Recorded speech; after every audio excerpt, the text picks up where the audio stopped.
This podcast is for educational purposes. Our guests aren't scripted and are free to speak their minds. Therefore, their views and opinions don't necessarily reflect those of BridgeBio Pharma. Also, your doctor is your best source of information about any symptoms you might be experiencing. Please consult a medical care professional about any health questions and concerns. Now, we hope you enjoy the podcast.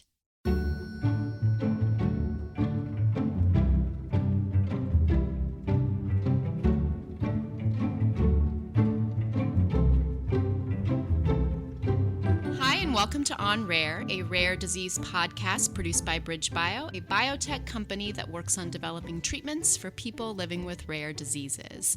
At On Rare, we explore what it's really like to live with a rare disease, from getting the diagnosis to the challenges of daily life. I'm your host, Mandy Rohrig, a member of the Patient Advocacy team. And as always, I'm joined by my friend and colleague, David Rintell, Head of Patient Advocacy at BridgeBio. Hi, David. Hi, Mandy, and as always, it's a great pleasure to be here with you and looking forward to speaking to Greg and to Clayton. Me too.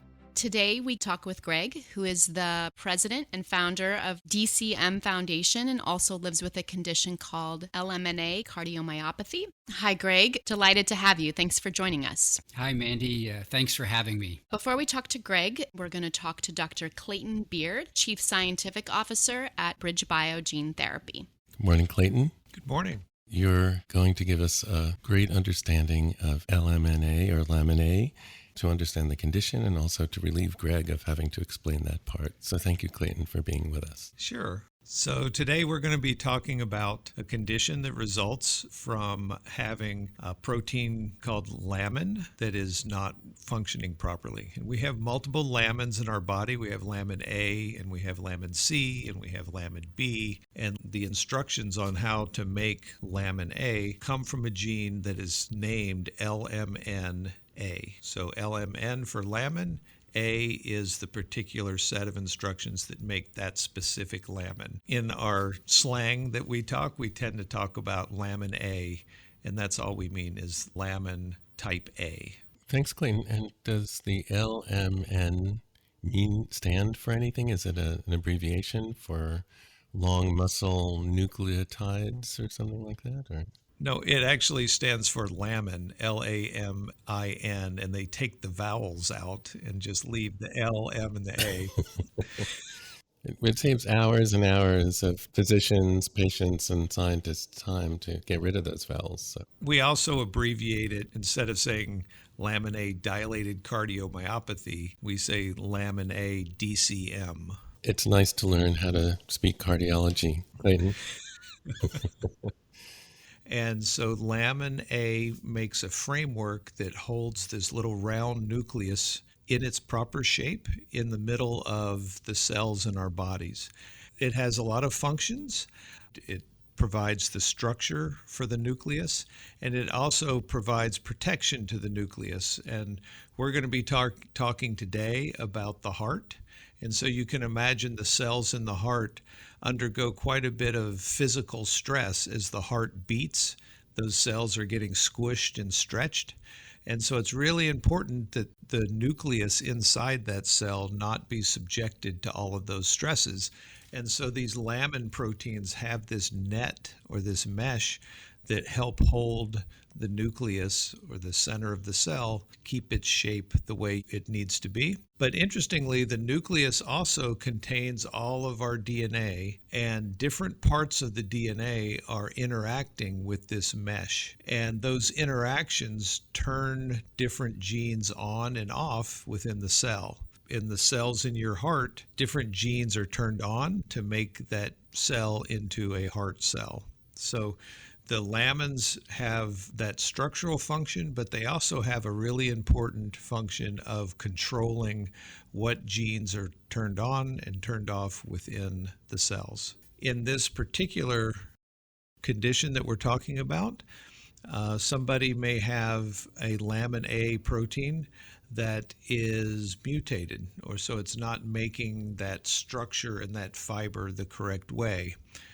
Those mutations can affect many areas in the body. There's a whole family of conditions resulting from lamin proteins that are not correctly being made, and those are called laminopathies. Well, that heart muscle gets stretched out and dilated, and it has some myopathy, so it's weakened. And so what ends up happening is your heart is no longer able to efficiently pump that blood out of the heart and through the body. So this has a lot of bad outcomes. Number one, you're not getting enough blood circulation, but then the blood is also staying within the heart and can begin to clot. Another thing that occurs when LMNA is not making the right connections is the electrical signals in the heart don't flow the way they should. So normally when your heart wants to beat, the electrical signals originate at the top of the heart and then they progress down through the heart in sort of a coordinated method so that the heart contracts at the right time. So two things can happen. One, you can get something called block, where the bottom of the heart, that part that's going to send the blood everywhere, never gets a signal.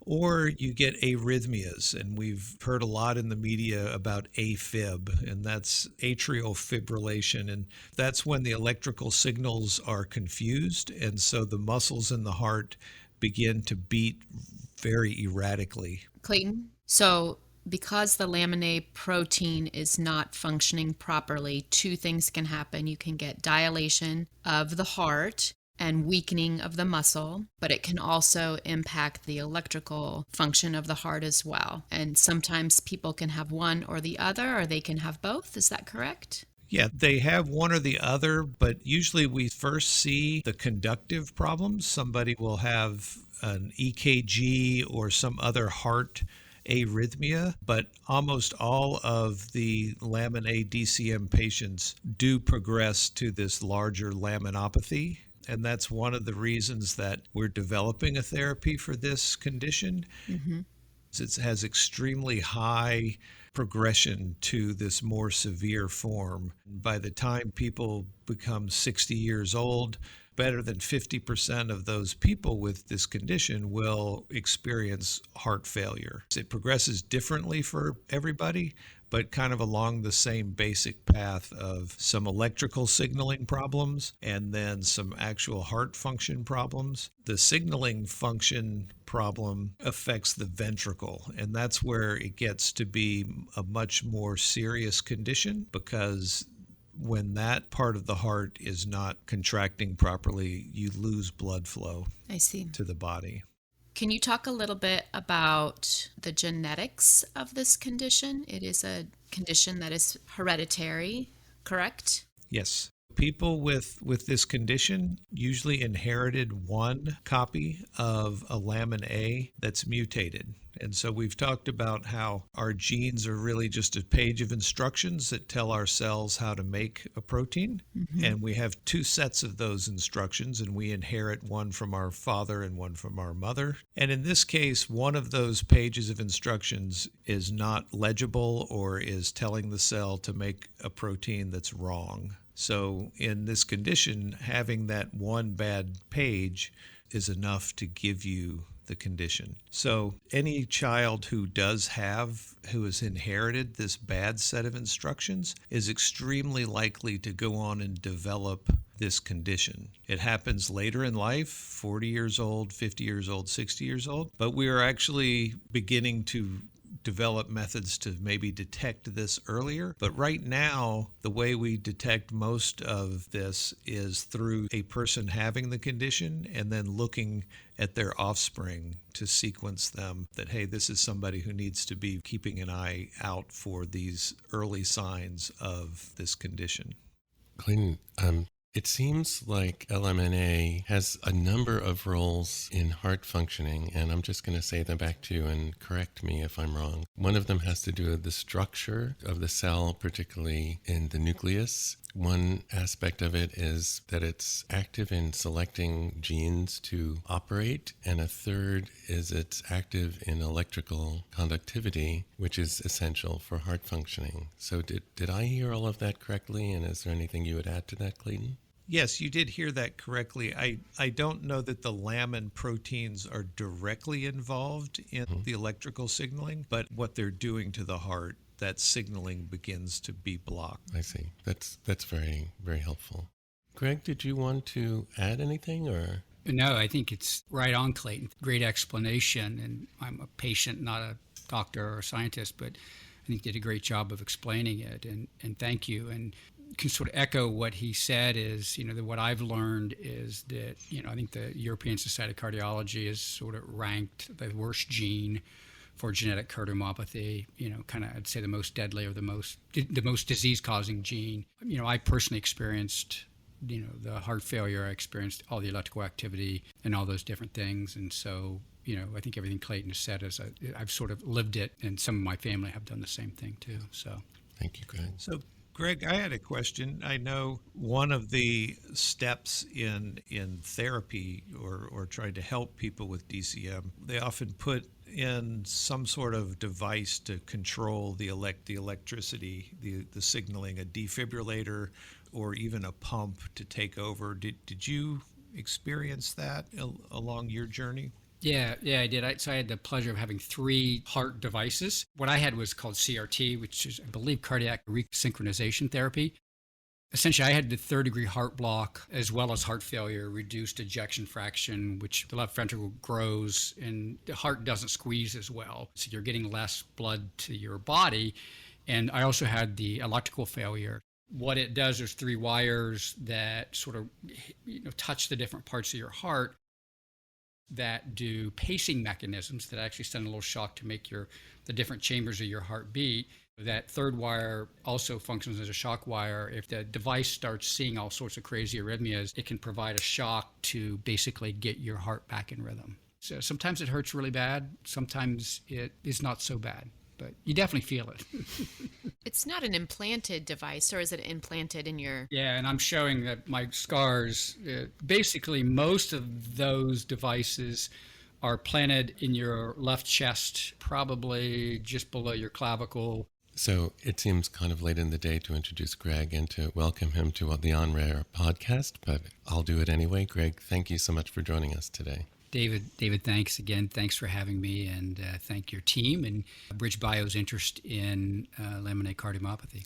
And I think we're all rooting for the team of scientists led by Clayton to make more progress in this condition. As Clayton says, it really is a condition that affects families quite significantly. Greg, I tend to be a very linear thinker, I guess, but I'd like to start asking about your story from before you had experienced any symptoms of LMNA, and perhaps even before you ever heard of it.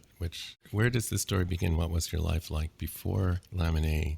Yeah. As my story unfolds, there's a lot of undiagnosed misdiagnosis. And I think in any of the cardiomyopathies, I hear that actually the majority of the time. So my story actually starts, I was a pretty good distance runner in high school.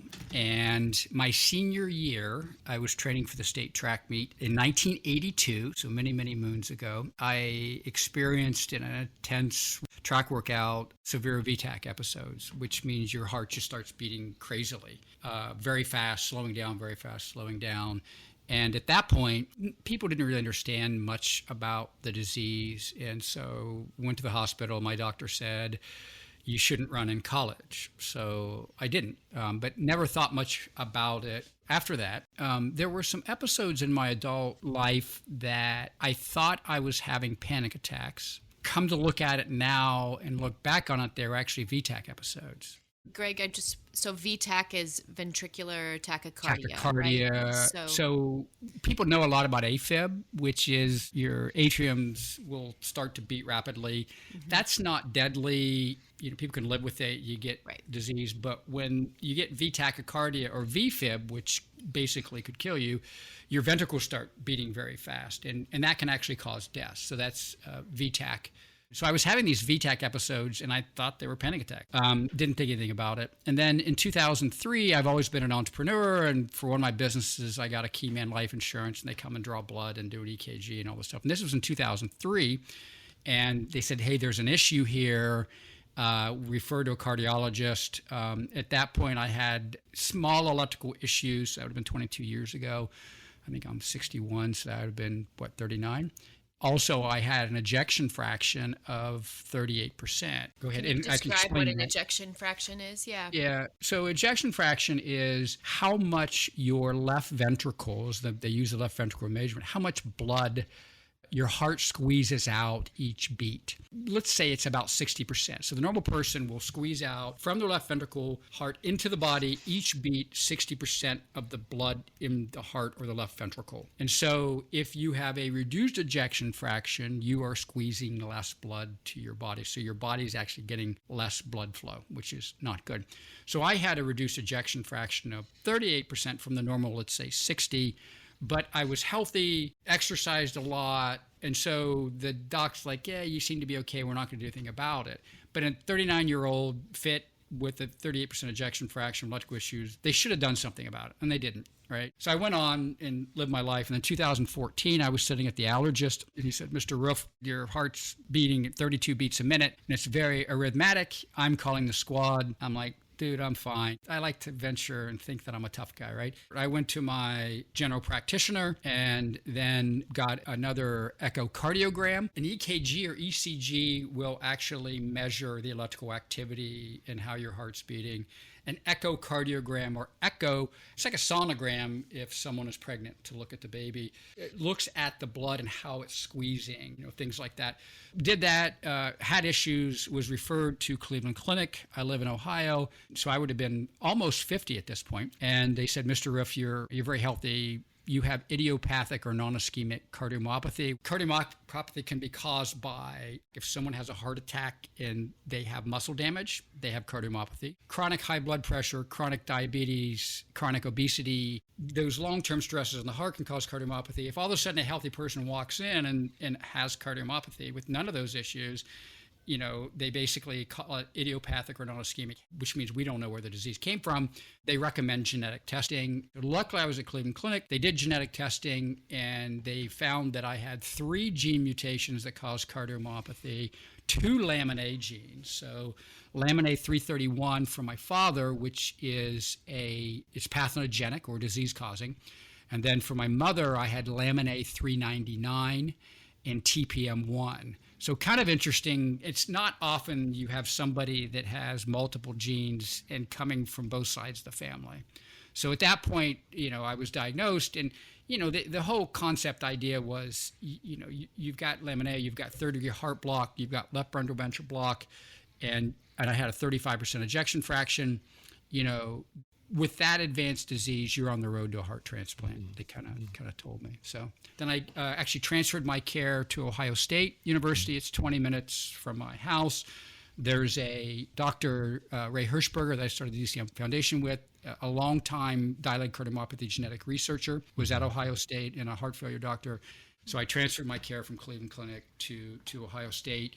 Received care. My heart continued to degrade. Lots of bad things happened. I've had all sorts of cardioversions and ablations, which we can talk about. All sorts of going on. And then finally, July 15th, 2021, I had a heart transplant at Ohio State University. So, and 4 years ago last week. So very exciting. So. Happy transplant anniversary. Yes, congratulations. Yeah, great. thank you. And my grandson was born on my 4th anniversary of my heart transplant. Lovely. Okay, so you were 57?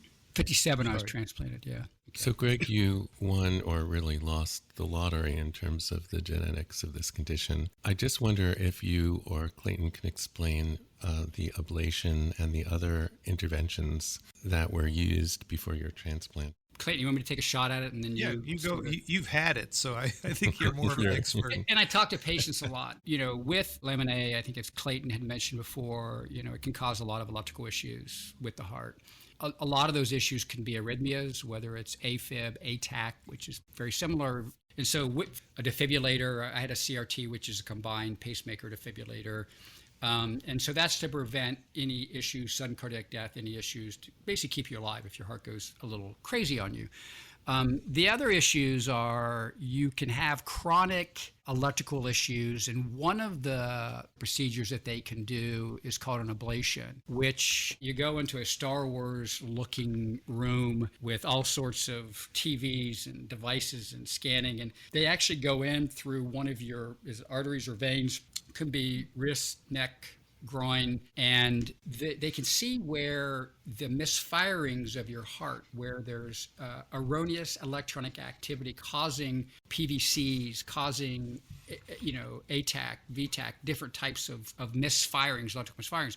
They can actually deaden those. So they actually got a little thing, I don't know if it's like a soldering iron or whatever, but they can actually deaden those where they see it's misfiring.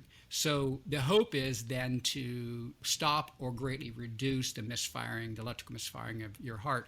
Clayton, any corrections on that? Yeah, no, I think that's dead on. But I think you could mention that there's certain cells that initiate the electrical impulse, and then in this condition, other cells start initiating their own, and they go in and kill those cells. I think it's important. A lot of people don't understand that ablation, they're killing the cells with that cauterizer or the soldering. It's like the soldering iron. It's like a hot poker that they go and kill those cells that are misbehaving. So just to clarify then, the ablation affects the cells that are misfiring, that are typically part of the conductivity of the heart. Is that what you're saying, Clayton? As I understand it, you have something they call a node that those cells are sort of like the drummer in the band. They're keeping the tempo and they send out a signal. And part of this condition, your heart, if you remember, is getting stretched. And so those wires get a little messed up. But then what can also happen is other cells in your heart start to take on this role of being a node to initiate the electrical impulse. So that the normal thing says, okay, contract, but then some other cell says, no, now, and another one, now. And so you've got all these signals. And so I think the ablation, they go in and try to kill those cells that are out of their lane because they're not supposed to be telling the heart to beat. So, Thank you. And then the second is cardioversion we mentioned, which is basically your heart is out of rhythm and they want to get it back in rhythm. And what they do is you go in and they actually will put you to sleep for 10 seconds maybe. And during that, they'll actually shock your heart back into a rhythm. And so you're out just briefly and then you wake back up. Hopefully your heart's back in rhythm. I had a few of those too. So thanks, Greg. This has really been a lesson in interventional cardiology, and we're very glad that these tools are available. But again, it sounds like from your experience, in any case, that is not going to be sufficient for the kind of injury that has caused the heart by LMNA. My story, though, is sort of interesting because there really weren't a lot of indications, probably because I exercise so much. I'm hearing more and more and more from academic researchers about LMNA and the role that too much exercise actually will play.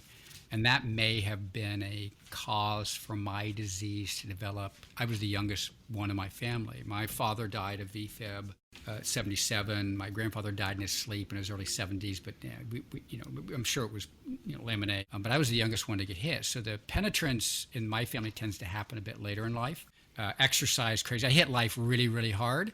And, I think that might have been what they call a second hit. Clayton can comment on that, on why, you have this gene mutation and how does it turn on, for any genetic cardiomyopathy. And they talk about a second hit. It could be a virus, it could be stress, it could be chronic obesity, it could be, too much exercise. It kind of depends. It could be a host of things. And so I think my second hit caused for me to get sick. So what you're saying is their hypothesis that people are born with this genetic condition, but something has to instigate it or start the process off in order for it to manifest symptoms clinically. Tends to be a second hit that causes the disease. And it's interesting. So, as Clayton mentioned earlier, if you have LMNA, pretty much everybody's going to get sick at some point. We don't know exactly when. It tends to be 50s, right? Late 40s, 50s, maybe 60s. 60 to 80,000 people in the United States that have genetic cardiomyopathy. It could be higher as more people get genetically tested. And it's a very, once the disease starts, it tends to be transplant or death. That tends to be the two long-term outcomes, which is tough. So. Yeah, and I was just looking, I have a slide somewhere because I always get the numbers wrong, but there's a staggering number of people with DCM. And LMNA, let me find the right, is responsible for a relatively small percentage of that. but because there's so many millions of people with DCM, it's still a very significant number. So, and I take it that most people with heart failure, with cardiomyopathy, don't get genetic testing as a matter of course or their diagnostic workup. No, and that this is my platform of yelling, screaming, and jumping up and down. So the guidelines from the American Heart Association, the American College of Cardiology, and the Heart Failure Society of America is that if you are diagnosed with idiopathic or non-ischemic cardiomyopathy, you should be genetically tested.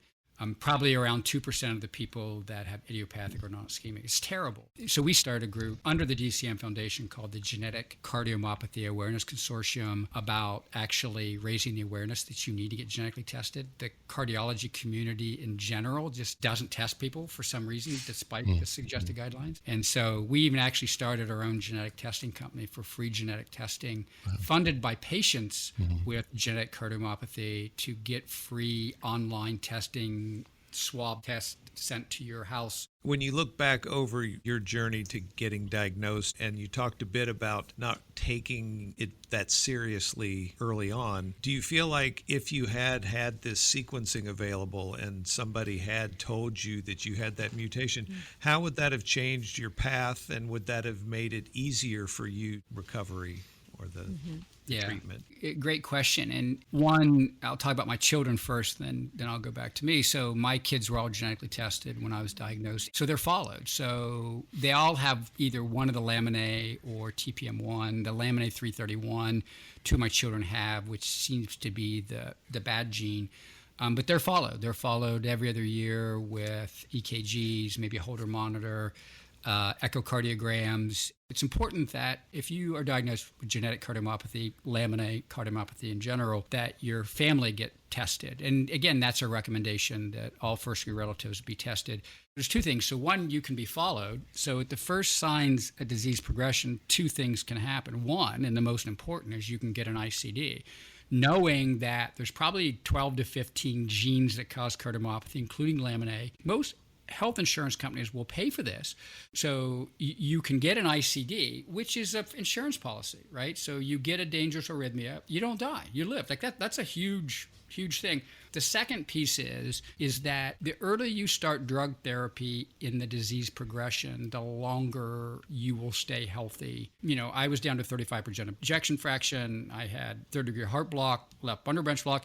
So my heart had gone so far that really any drug therapies probably weren't going to be that effective at that point. It's important if you have genetic cardiomyopathy or laminate cardiomyopathy that you have your, all first-degree relatives genetically tested. And the third thing is really, and why we're pushing this, besides saving your life, helping you suppress the disease progression, the third thing is, in order for new therapies to be developed, more research, we need to have more people tested. If only 1.1% of the people are genetically tested, right? That's a small number of people. In the heart community, people just die of a heart attack. Well, what percentage of those had genetic cardiomyopathy and it was sudden cardiac death, ventricular fibrillation? I don't know what the numbers are, but it's a lot of people every year. We could prevent a lot of deaths by a rapid increase in genetic testing in this population. It's also going to help in accelerate research and potential therapies. Greg, can you share a little bit about your genetic testing program, how people can participate if they're interested, and how it's coming along? Yeah, it's great. And so I have to admit that I am an investor in this organization. So we started the Genetic Cardiomyopathy Awareness Consortium, or GCAC for short,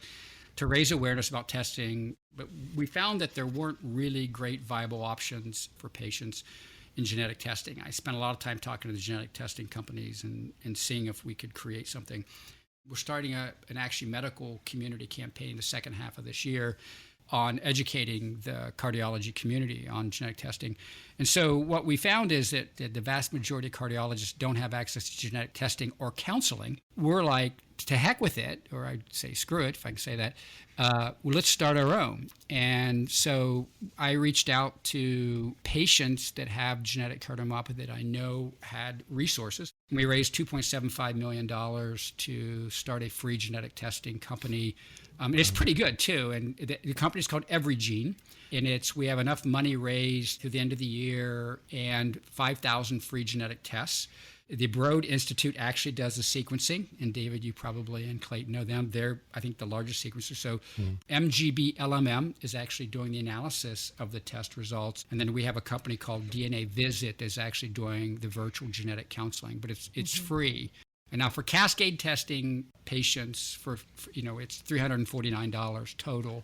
So there is a cost, but if you've been diagnosed with idiopathic or non-ischemic cardiomyopathy, you can get free genetic testing. And we're working on, we'd love to be able to make the cascade testing free, but economically we just can't do it at this time. And, we're going to get a lot of pushback from the medical and cardiology community. It's interesting when you try to disrupt, you try to create change, you're going to make a lot of enemies from the establishment. But, I've always been a conservative looking rebel. And which, again, you look conservative, they let you in the door, but then they realize they made a mistake. So many patients are dying, and we just can't help but try to create a solution. Yeah. We'll probably lose money on this venture, which is okay. But in the end, we'll have 5,000 people tested. I think we'll push the cardiology community to create better genetic testing solutions for patients.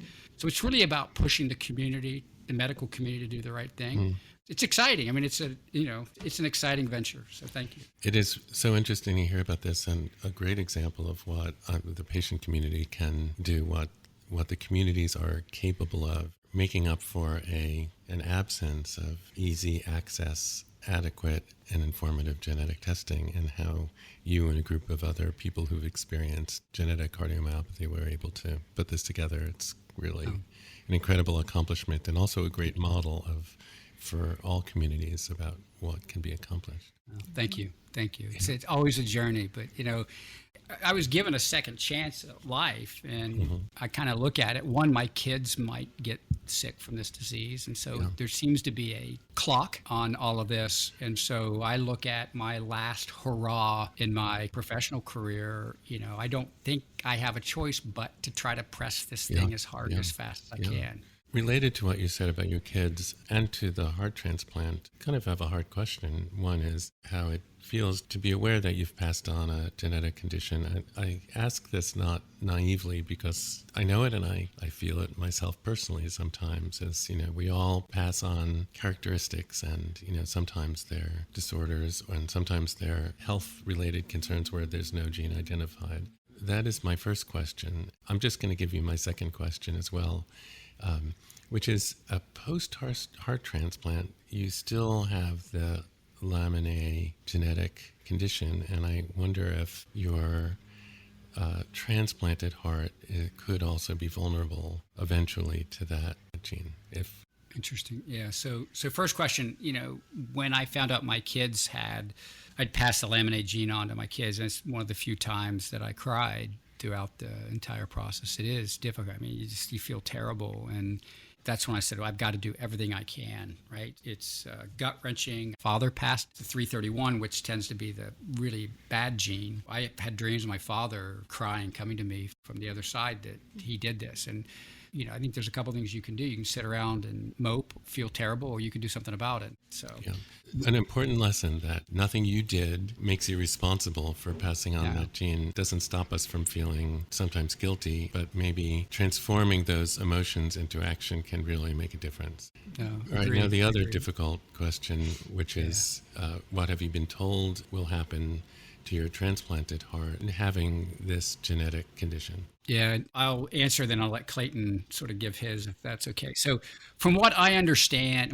so the LMNA didn't go away, but the LMNA obviously left my heart, and LMNA wasn't in the new heart that I got. So very unlikely I won't get, dilated cardiomyopathy again from LMNA. I'd have to live 60 years, 100 years. The LMNA never leaves my body, but chance of it affecting my new heart and causing issues, I'd have to live a very long time for that to happen, if at all. Clayton, what is your understanding? Because nobody ever gives you like a really solid answer. It's sort of like, Yeah, but you're exactly right. What we know right now is your new heart brought in a new good set of instructions, and as it grows and keeps itself healthy, it will use those new instructions. So I agree that you're not going to have LMNA DCM in the new heart. We do know that your lamins have a lot of other functions and other muscles and things, and so time will tell whether you start to see some indication that those lamins and other muscles are causing any kind of issue. I hope that you do live all those many years, and let's just say I hope that your heart will still be too young to have any symptoms. Yeah. So. Thank you. Yeah, very exciting. It's good to be alive, and again, sort of ad-libbing here, but people will ask me if you could go back 15 years ago and take away that you ever went through what you did, because you're sick and it's not good. I mean, it's pretty bad for a number of years. And then you have a transplant, which is a big deal. It's difficult. It's rough. Gaining back from the transplant. If people could say you could take it away right now and never go through that, I would tell them no, because I think you grow so much. You learn so much about yourself. You learn so much about others. I think there's a tremendous clarity of life and maturity that you gain. And so I wouldn't want to do it again anytime soon, but I would not take what I went through away. I think it made me a much better person. I think your story is one not only of the resilience that you describe in the people that you've met, but also how to transform the experience into something that could really make a difference. And we're so grateful that you have been doing this work. But I also feel like we should let you go. We've benefited so much from listening to you. I have so many additional questions and thoughts, and I really hope that we have another opportunity to talk. So, Greg, I think what David's trying to say is this isn't the last of us. That's great. You're going to continue to hear from us. Yeah. Thank you, and happy to help. So thank you for what BridgeBio is doing, investigating this disease. Anyone doing research or potential drug therapy development in this area, it is tremendously appreciated by the patients. So from all LMNA patients globally, thanks for your interest in helping. Thank you.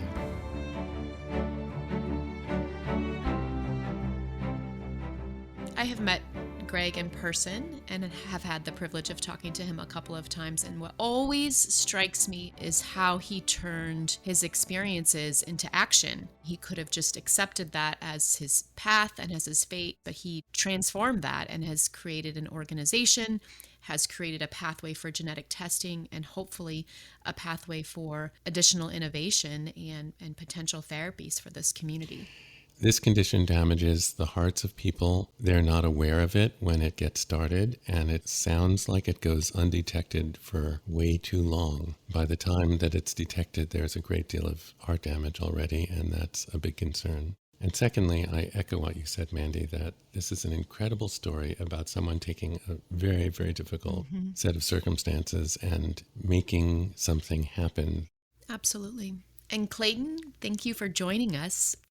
Thanking you and David for including me in this. This was not the first time I've talked with Greg. And the thing that strikes me too is the last time I spoke with him was not that long ago. They were just trying to get Everygene going, and they've already got it up and running. So not only is he taking action, but he's not kidding around. Like, he is really pushing things forward. But on a personal note for me, you know, as we are constantly digging into the science, trying to understand what happens in LMNA DCM, to take a moment and actually speak with somebody who has gone through that is just such a nice reminder that every single data point that we look at is a person that has an amazing story to share, that it's just wonderful to have that reminder. Thank you, Clayton.